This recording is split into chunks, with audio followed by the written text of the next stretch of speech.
오늘은 2026년 1월 6일 화요일입니다. 매주 화요일 오전 10시에는 에베소서 말씀으로 함께 은혜를 나누고 있습니다. 오늘 에베소서 말씀은 6장 10절에서 13절까지입니다. 읽어드릴게요. 끝으로 너희가 주 안에서와 그 힘의 능력으로 강건하여지고 마귀의 관계를 영이 대적하기 위하여 하나님의 전신갑주를 입어라. 우리의 씨름은 혈과 육을 상대하는 것이 아니요 통치자들과 권세들과 어둠의 세상 주관자들과 하늘에 있는 악의 영들을 상대함이라. 그러므로 하나님의 전신갑주를 취하라. 이는 악한 날에 너희가 능히 대적하고 모든 일을 행한 후에 서기 위함이라. 오늘은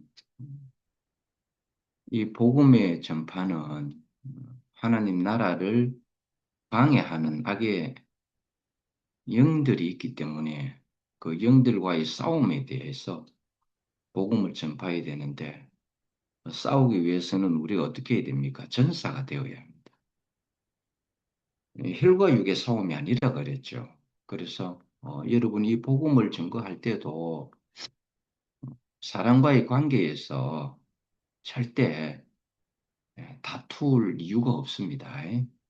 논쟁을 할 이유도 없고 분쟁을 할 이유도 없습니다. 왜냐하면 영에 대한 싸움이거든요.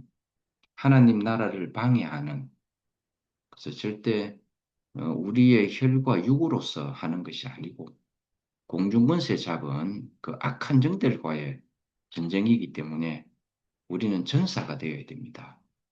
싸우려면 군인이 되어야 되죠. 그러면 도대체 우리가 싸워야 할 대상이 누구냐라는 것입니다. 구약에서 보면 우리가 싸워야 할 대상, 우리를 속인 자가 있었죠. 동산의 뱀입니다. 전사는 내 적이 누군지를 알아야 돼요. 내 적이 누군지를 모르면, 주적이 누군지 모르면 우리는 엉뚱한 사람하고 싸우게 됩니다. 그러니까 이 전사로서 이 그리스도의 이 복음을 전파하려면은 지피지기면 백전백승이라는 말이 있죠. 적을 알고 나를 알면 내가 싸웠을 때에 이긴다 이 말인 것입니다. 첫째로는 정체를 알아야 됩니다. 내가 싸워야 할 주적이 누군가. 그것이 구약에는 동산의 뱀으로 이렇게 표현을 했습니다. 이 자가 하나님이 만들어 놓은 인생을 어떻게 꼬셨는가? 선악을 알게 하는 지식의 열매를 먹게 해버렸습니다. 선악을 어떻게 보이게 했는가? 하나님은 이 선악과에 대해서 이야기할 때에 저것을 먹으면 반드시 죽는다 했습니다. 그러니까 그 말을 들으면 별로 좋지 않게 보이거든요. 선악과는. 안 그렇겠습니까? 우리도 선입견이라는 게 있어가지고 A라는 사람이 B라는 사람에 대해서 우리한테 이야기할 때에 야, 저 사람은 네가 상대하면 안 될 거야. 겉으로 보기에는 참 좋게 보여도 속은 참 악한 게 들어있어. 이런 이 말을 딱 듣는 순간 우리는 B라는 사람에 대한 선입견이 딱 생깁니다. 경계를 딱 먼저 하죠. 그렇죠. 근데 또 좋게 이야기하면 저 사람은 너무너무 좋아. 속과 극이 정말 올곧은 사람이야.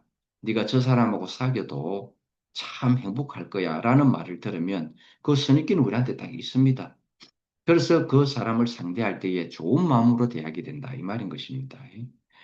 그런데 이 사탄은 하나님이 먹지 말라 한 이 선악과를 사탄은 너무 포장을 잘하게 왔던 거예요.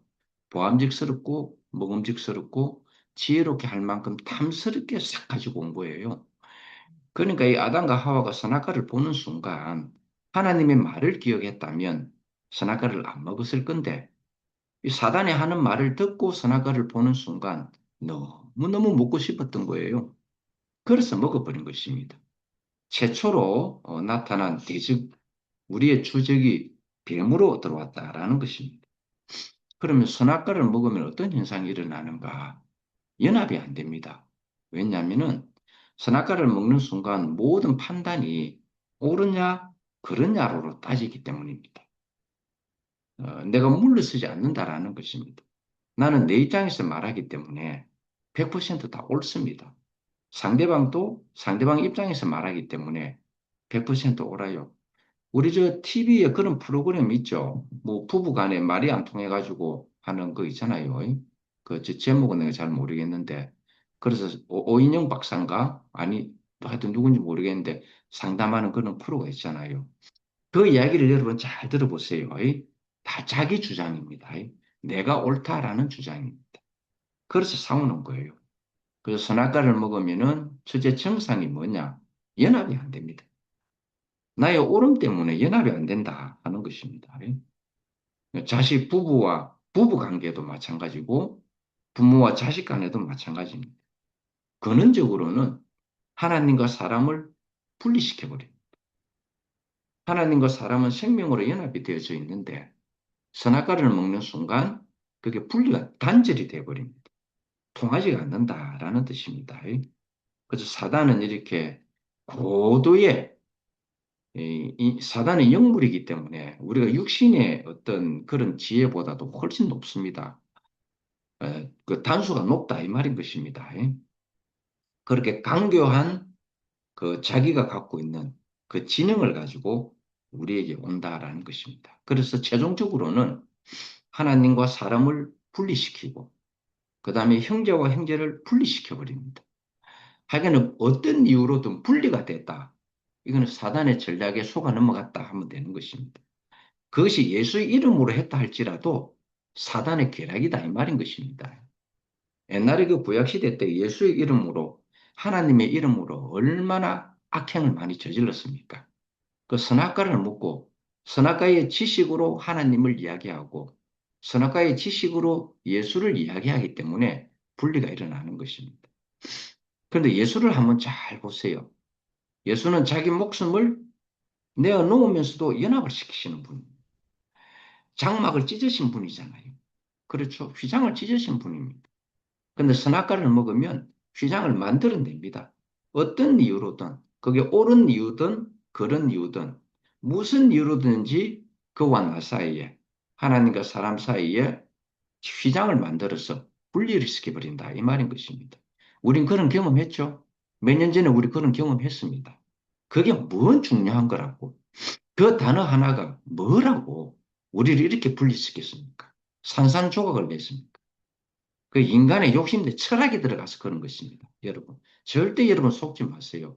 내가 거듭 이야기하지만 그건 철학이고 지식이다 하는 것입니다. 하여간 우리에게 지식이 들어오면은 이유 없습니다. 아무리 그것이 옳아도 부모와 자녀 간에도 나눠지게 됩니다. 왜? 옳고 그름으로 판단하기 때문에 그렇습니다. 성경은 생명의 말씀이라고 이야기하는데 이것이 지식의 말씀이 돼가지고 이걸로 가지고 사람들을 판단하고 심판하고 정죄하고 분리시켜버린다라는 것입니다. 이게 사단의 고도의 전략이다라는 것입니다. 그러나 하나님은 어떤 이유로든 자기 목숨을 버려서 우리를 연합하게 합니다. 자기의 피 흘림을 통해서 우리를 연합하게 해가지고 자기 나라를 세웁니다. 그것이 교회고 최종적으로는 새 예루살렘 성이다라는 것입니다. 그런데 이 사탄은 어쩌든지 이것을 방해하려고 우리에게 최종적으로는 선악과를 먹여버린다 이 말인 것입니다.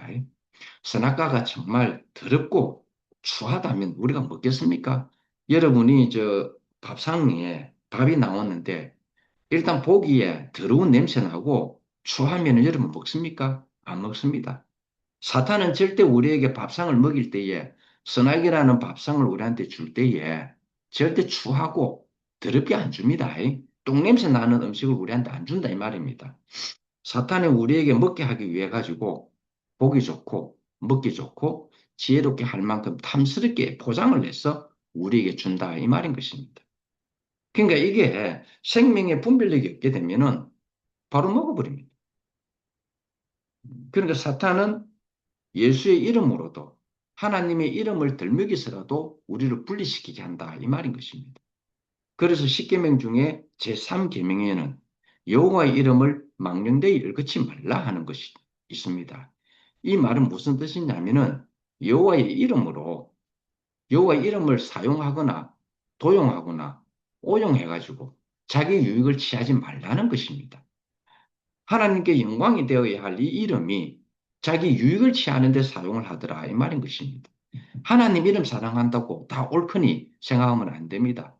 사탄이 제일 많이 사용하는 게 바로 성경 구절이라는 걸 알아야 합니다. 예수님에게 시험에 왔을 때에도 사탄은 성경 구절을 들고 왔습니다. 시편의 구절을 들고 왔다 이 말인 것입니다. 그러니까 성경 구절 이야기하니까 이거 뭐 하나님이겠지. 안 그렇습니다. 사탄이 제일 잘 사용하는 것은 바로 남의 것을 자기 것처럼 사용하는 것. 왜 사탄은 창조주가 아니기 때문에 절대 창조를 못합니다. 사탄도 피조물이거든요. 하나님이 만들어 놓은 천사가 거역된 것이 돼가지고 사탄이 된 것이니까. 그 남 하나님이 만들어 놓은 것을 이용하려고 하는 것입니다. 우리가 그런 데 속아서는 안 되겠습니다.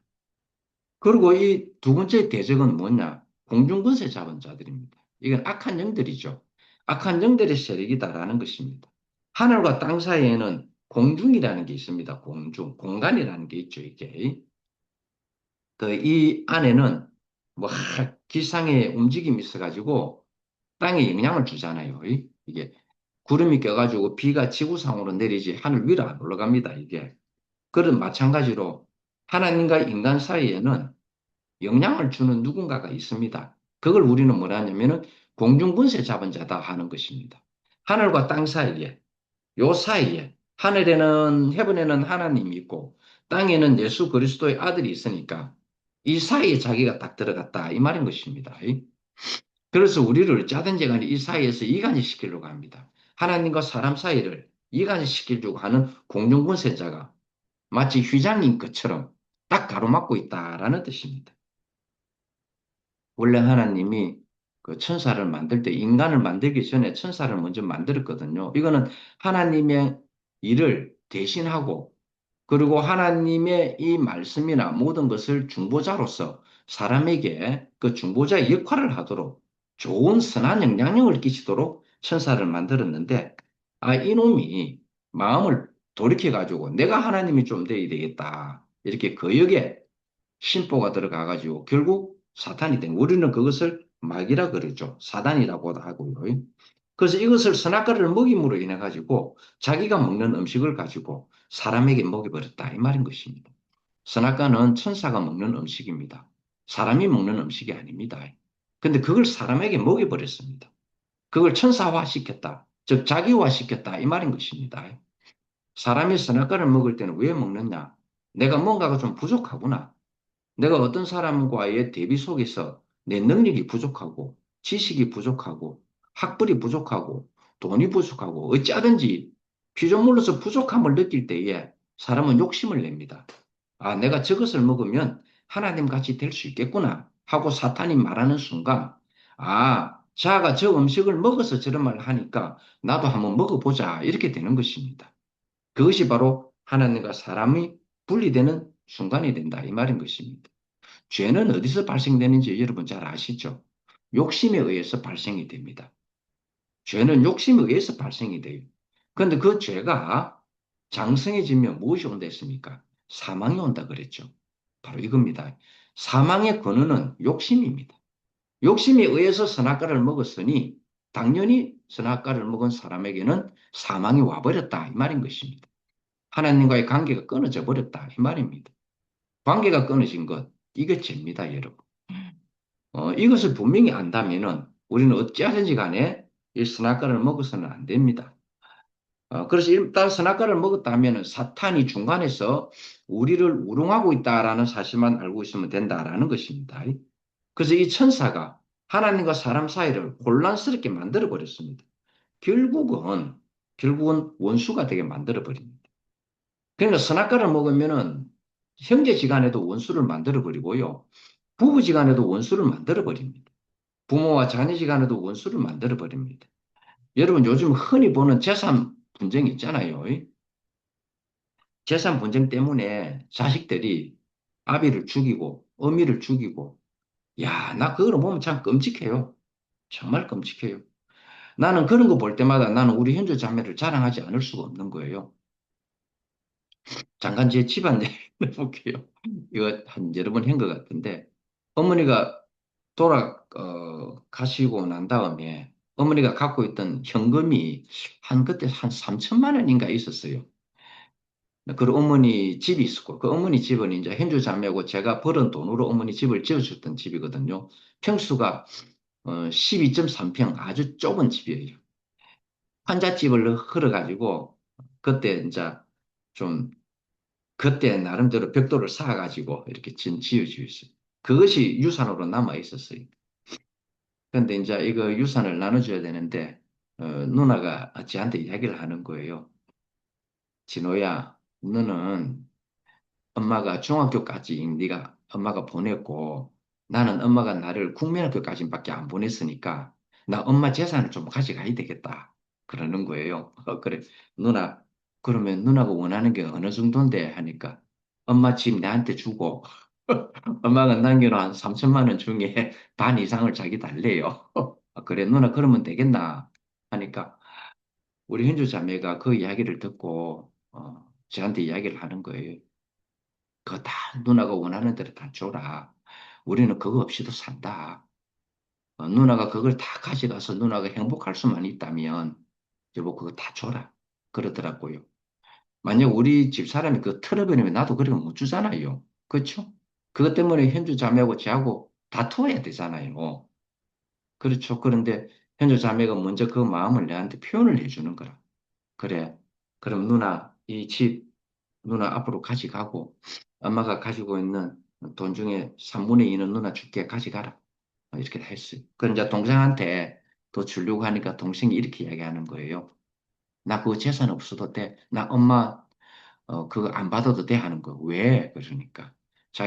엄마가 살아있을 때에 엄마한테 1,600만 원을 돈을 빌렸대요. 근데 그거 안 갚아준 거예요. 그러니까 이미 그것으로 자기는 퉁치겠다는 거예요.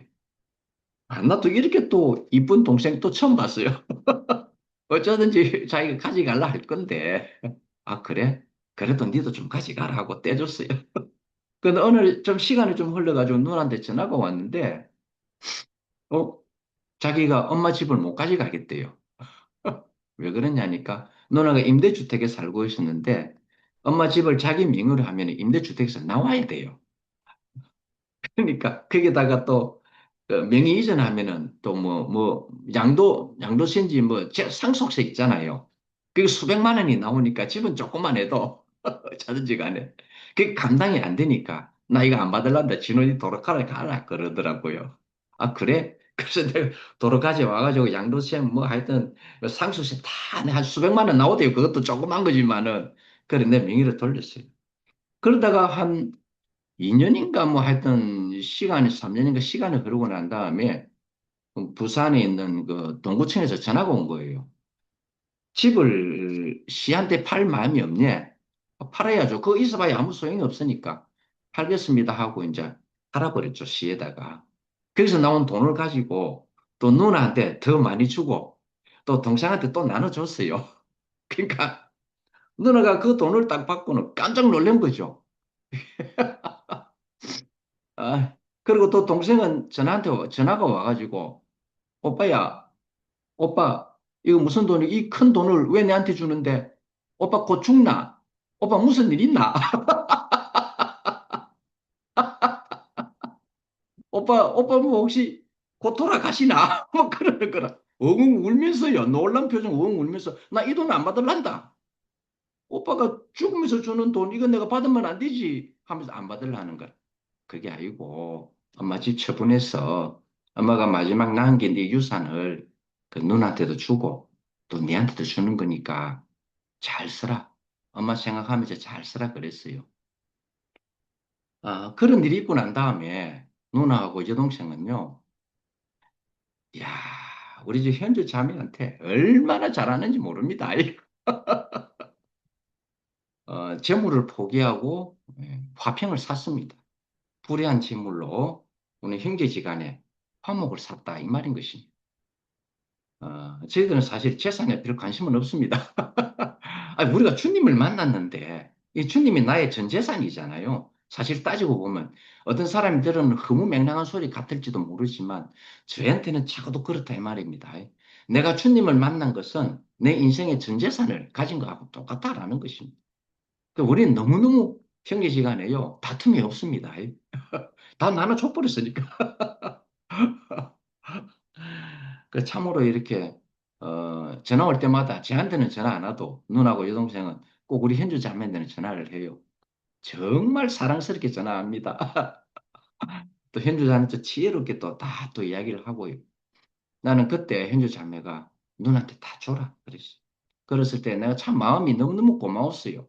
조금이라도 안 돼. 우리도 좀 가져야지. 아이, 저 집, 엄마 지어진 주 돈, 너는 한 푼도 안 냈잖아. 우리가 지어줬으니까 우리가 가져야지 했다면 다툼이 됐을 거 아니에요. 그렇죠? 근데 현주 자매는 미리 그 이야기를 하기에 너무너무 고마웠습니다.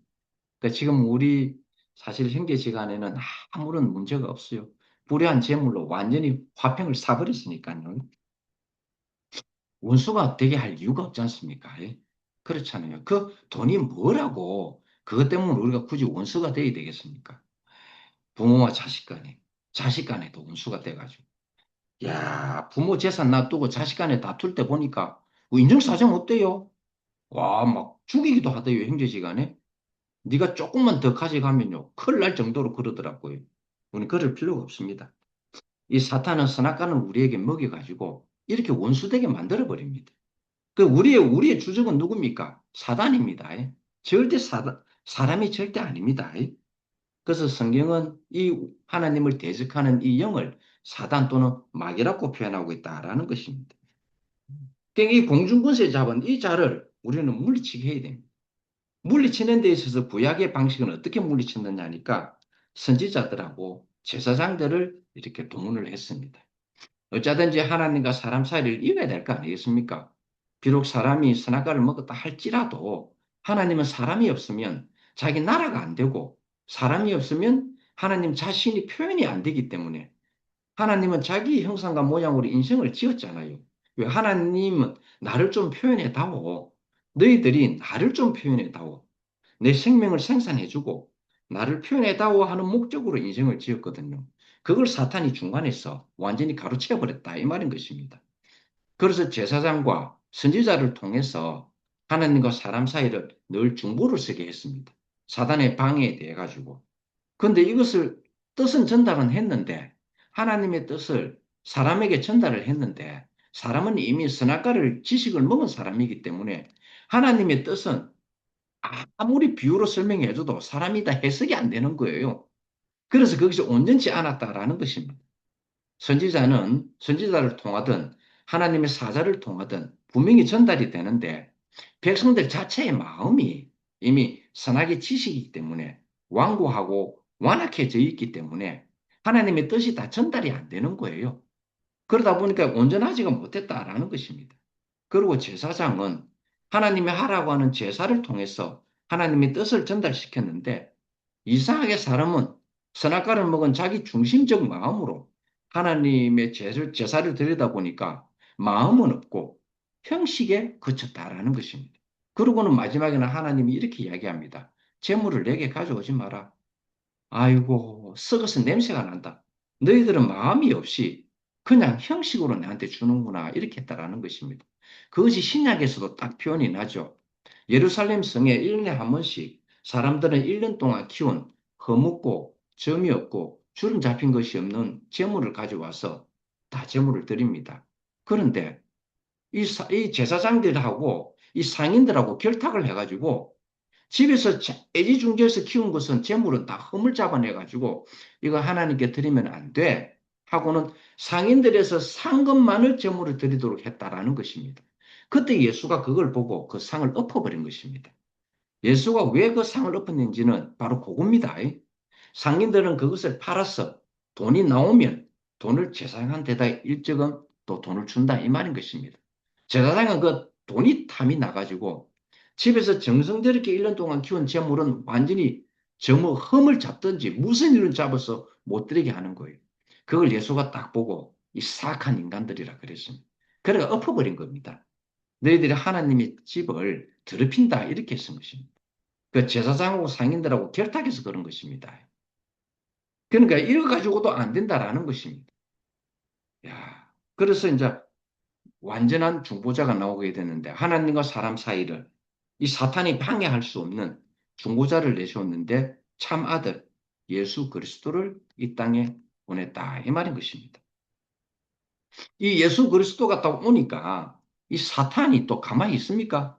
이제 이 아들만 완전하게 잡아버리면은 이제 자기 세상이 되거든요. 하나님과 사람이 완전히 분리가 되니까 자기는 공중권세 잡았고 하나님의 뜻이 땅에 못 내려오도록 이 공중권세에서 막아버리겠다 이 말인 것입니다.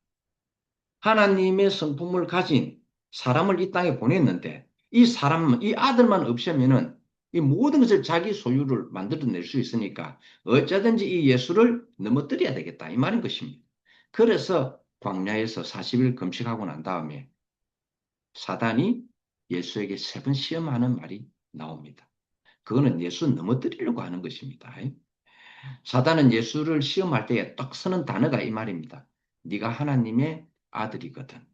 요 말이요, 사단의 아주 고도의 전략입니다. 네가 하나님의 아들이거든. 이거 꼼짝 못하게 하는 말입니다. 저도 이 말에 속아가지고 돌덩이를 놓고 떡덩이 되게 하려고 기도 참 많이 했습니다. 하나님, 나 이 높은 데서 뛰어내릴 테니까 나 안 다치게 해주세요. 저 사탄이 하는 저 조롱을 묵사발 만들어주게 해주세요. 그런 기도를 했습니다. 근데 예수는 전혀 그렇지 않았죠. 사단의 말에 대해서는 이런 방구도 안 하고요. 오직 하나님에 대해서만 이야기를 했습니다. 인생은 무엇으로 사는가에 대해서 이야기했다라는 것입니다. 인생은 떡덩이로 사는 게 아니다. 그냥 육을 위해서 먹는 음식으로 사는 게 아니다. 인생은 하나님이 인생을 지으실 때에 하나님의 입에서 나오는 말씀으로 사도록 지었다. 이렇게 이야기를 하는 거예요. 완전한 사람의 중보자로서 하나님의 중보, 사랑과 하나님의 완전한 중보자로서 온전하게 우리를 하나님을 대변시켰다라는 것입니다. 그래서 인생은 떡으로만 사는 것이 아니구나. 하나님의 입에서 나오는 살아있는 말씀으로 사는구나 하는 것을 명확하게 제시를 했은 것입니다. 그리고 성전 꼭대기에 올려가지고 뛰어내리라. 그러면은 천사들이 와서 네 발이 다치지 않게 잡아줄 거다. 얼마나 이 사탄이 계략이 좋습니까? 두 번째 말에도 그랬습니다. 네가 하나님의 아들이거든. 또 이 단어를 또 썼습니다. 여러분 이 말에 속으면 안 됩니다. 이 사탄이 이 말을 쓸 때는 우리를 조롱하려고 하는 말입니다. 네가 진짜 하나님의 아들이다. 인정하려고 하는 말이 아니다. 이 말인 것입니다. 그런데 예수는 아주 단호하게 이야기를 합니다. 그 말 자체가 우리 인생은요, 늘 그런 시험, 하나님을 시험하는 기도 많이 하잖아요. 이거 해주세요. 저거 해주세요. 믿고 구하라. 이미 믿고 구하는 것은 얻어진 것이다. 뭐 성경에 기록되어 있으니까 다 그런 자기의 신념을 가지고 그런 기도를 합니다. 그러나 기도 내용을 잘 보세요. 하나님을 시험하는 기도들입니다. 저는 한때 하나님을 시험하는 기도 참 많이 했습니다. 나는 그게 올바른 기도인 줄 알았기 때문에 그렇게 했거든요. 근데 정말 내가 아들의 자리로 딱 옮기고 이게 죄와 사망의 법에서 생명과 성령의 법 아래 딱 옮기고 나니까 내가 기도했던 모든 것들이 다 하나님을 시험하는 기도였구나라는 걸 알게 됐습니다. 그래서 예수는 단호하게 얘기했죠. 여호와를 시험하지 말라 그랬습니다. 자, 뛰어내리는가 못 뛰어내리는가 이거 여호와 시험하는 것입니다. 예수가 십자가에 못 박힐 때에 군중들이 그랬죠. 뛰어내리 보라. 옆에 있는 좌편에 있는 강도도 그랬습니다. 네 뛰어내리 보라 그랬습니다. 이거요, 사탄이 예수께 시험하는 두 번째 시험하고 똑같습니다. 십자가에 못 박힌 예수께까지 와가지고도 그런 시험을 하는 것입니다. 이거요, 여러분 속아 넘어가지 마세요. 십자가에 못 박힌 본질은요, 예수가 뛰어내리는가 못 뛰어내리는가를 증명하려고 십자가에 못 박힌 게 아닙니다.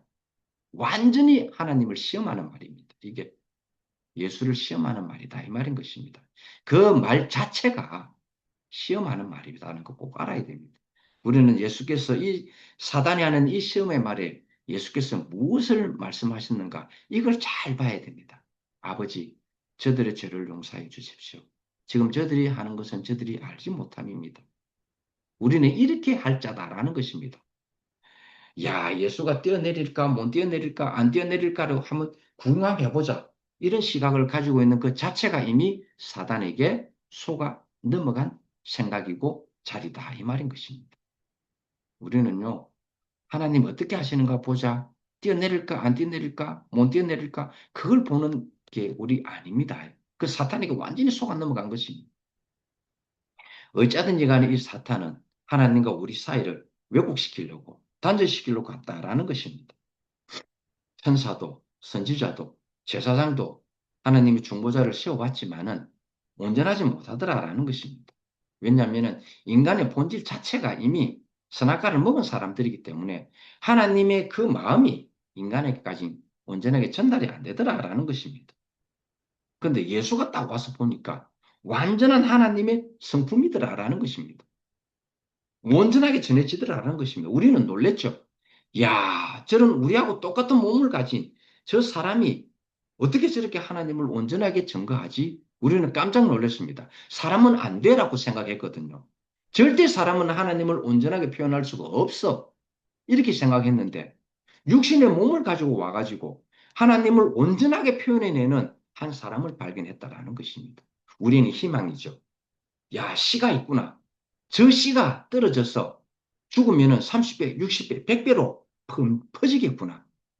저 씨가 온전한 신구라는 우리는 알게 된 것입니다. 그 씨를 지금 우리가 받았다 이 말인 것입니다. 지금도 많은 사람들은 인간은 안 돼. 인간은 죄인이기 때문에 안 돼. 아니에요. 그 씨가 성공했잖아요. 우리나라에도요, 통일비라는 게 나왔었죠. 생산이 많이 되는 거. 근데 한때는 그것으로 굉장히 생산이 많이 됐습니다. 그 시가 딱 오면은요, 된다 이 말인 것입니다. 한 알의 그리스도가 땅에 떨어져 죽지 않으면 한 그리스도 그대로 있고, 이 한 알의 그리스도가 땅에 떨어져 죽으면 30배, 60배, 100배의 그리스도가 생산이 된다 이 말인 것입니다. 하나님은 우리 안에서 그리스도가 재배되고 그리스도가 생산되기를 원했는데 그 첫 번째 시험의 시가 예수 그리스도였다라는 것입니다. 야, 우리가 똑같은 몸을 가졌는데 어떻게 저 안에서 하나님의 성품이 나오지? 어떻게 하나님을 저렇게 온전하게 잘 증거할 수 있고 어떻게 완벽하게 하나님께 영광을 돌릴 수가 있을까 하는 걸 보게 됐다 이 말인 것입니다. 우리에게는 희망입니다. 우리가 완전한 소망이 됐다 이 말인 것입니다. 이 온전한 중보자가 우리에게 나타남으로써 이제 우리도 온전하게 하나님을 증거할 수 있고 이 사탄을 박멸할 수가 있구나라는 걸 알게 됐습니다. 이제 하나님은 우리가 사탄에게 속지 않고 전사로서 사탄을 박멸하기를 원했다 이 말인 것입니다. 그 첫 번째로 박멸시킨 온전하신 분이 예수 그리스도입니다.